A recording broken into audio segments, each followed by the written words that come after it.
Did you know that nearly 40% of people over 65 will face a terminal illness, and many of them will be cared for by family members like us?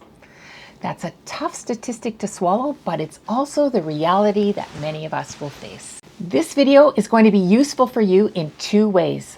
First, I'll share how we coped with my mom's diagnosis and the things that helped us navigate that challenging time. And second, I'll give you some practical tips for managing the emotional and logistical aspects of being a caregiver when our time with our loved one is limited. So to give you some background, a few years ago, my mom and dad received the devastating news that my mom had less than a year to live. She'd been diagnosed with terminal cancer, and while the doctors had given us a timeline, it was still incredibly hard to process. If you're going through something similar, you know how overwhelming this news can feel.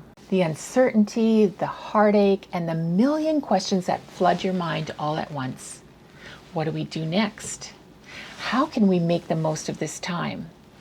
How can we make sure she's comfortable and we're all supported emotionally? In our case, we found that by taking it day by day certainly helped. Here are a few things that were most helpful for me in managing our new reality. Number one, getting professional support. One of the first things we did was reach out for help. This meant hiring in-home care to help with daily activities and later exploring counseling service for both my mom and my family. It turned out to be so important for managing the huge emotional burden. Having healthcare professionals involved also ensured that my mom's pain was managed properly. And talking to professionals helped us understand the complex, confusing, and sad process that surrounds someone's last days. Particularly in her last days when a medication problem had my mom literally speaking in tongues like a-do-ba-ba, do-ba, do-ba, speaking clearly but in syllables I didn't understand. She was frustrated, I was frustrated, but the medication problem was soon remedied. But it was scary to think that that might have been the last real conversation we would ever have, and it was already over. Communication is key. Something that made a big difference for us was open and honest communication with my mom. It was so important to hear her wishes about how she wanted to spend her final days, what she needed from us, and what would bring her peace. Having these conversations early helped us feel more prepared and less anxious. Another consideration was to understand that being confined to her bed isolated my mother and limited the amount of news or tea that she received. She was a fun-loving lady, and giving her newsy tidbits or even a joke of the day gave her something meaningful to talk to her caregivers about. A collection of dad jokes really came in handy and provided so much fun. My mom had a tremendous sense of humor, and she was pretty realistic about her situation. But I have to share one story in particular. She'd lost so much weight during her illness. And I remember one day she turned to me and said, "Hey, look at me. I'm finally my ideal weight." It was actually pretty funny. We also learned how important it was to build a network of support around us. It included friends, other family members, and even online communities for caregivers. Sometimes just knowing that someone else understood what you're going through can be a huge relief. Creating memories, making opportunities. One thing I really focused on was creating lasting memories with my mom.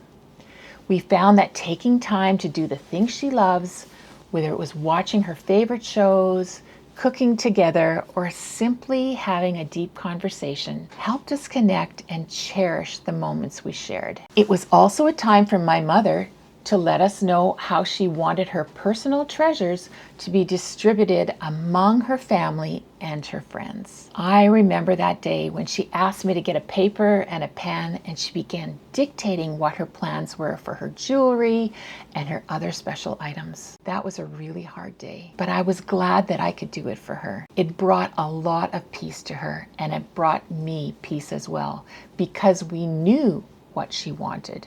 She also told me where most of those treasures were hidden so I could find them all when the time came. Financial planning. Facing the reality of a terminal diagnosis also brings up financial concerns. We made it a priority to sit down with a financial advisor to ensure we understood the resources that were available to us, like insurance, medical, and end-of-life planning. It felt overwhelming, but tackling these things ahead of time provided a sense of control during a time when things really were not in our control. Setting boundaries. As a caregiver, you might feel pulled in a million different directions between your own family, your job, and caring for your parent. It's important to set boundaries so you don't burn out. We learned to ask for help when we needed it and to take breaks. If you have siblings or extended family, don't be afraid to delegate tasks. I remember the day when I just knew I couldn't continue on in the way I had been. I talked to my husband about it and the path became clear. I would talk to my boss and take a leave of absence from my job so I could begin to manage the demands on my time. I was off work for several months as my mom became progressively sicker and when she died. It was a gift to be able to do this for her and my father. And in the end, it was hard without a salary for a couple of months, but the truth is we managed. I've never looked back on that time with regret. I know I was so blessed to have been able to do that and that it just isn't possible for everyone. It's important to remember that we're all just doing the best we can. Self-care and managing stress. And this might be the hardest lesson you have to learn. You have to take care of yourself.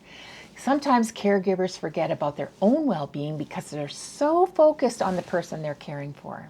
You need to make time for simple self-care routines, whether it's going for a walk, doing some light exercise like yoga, or just taking a few minutes to breathe deeply. These small acts made a big difference and helped us stay strong through this whole journey. Practicing patience and acceptance. One of the most important things I learned is the need to practice patience, not just with my mom, but with myself. There were days when I felt overwhelmed, when I felt like I wasn't doing enough, or when the emotions became too much. It's important to accept that you're doing the best you can in an incredibly difficult situation.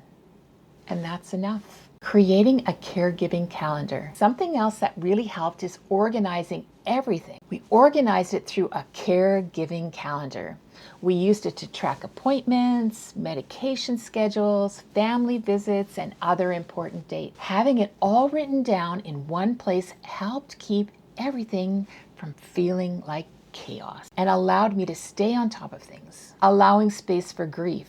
As caregivers, it's easy to push our emotions aside because we feel like we need to be strong for our loved ones. But it's crucial to allow space for grief. Knowing that the end is near can be an emotional roller coaster.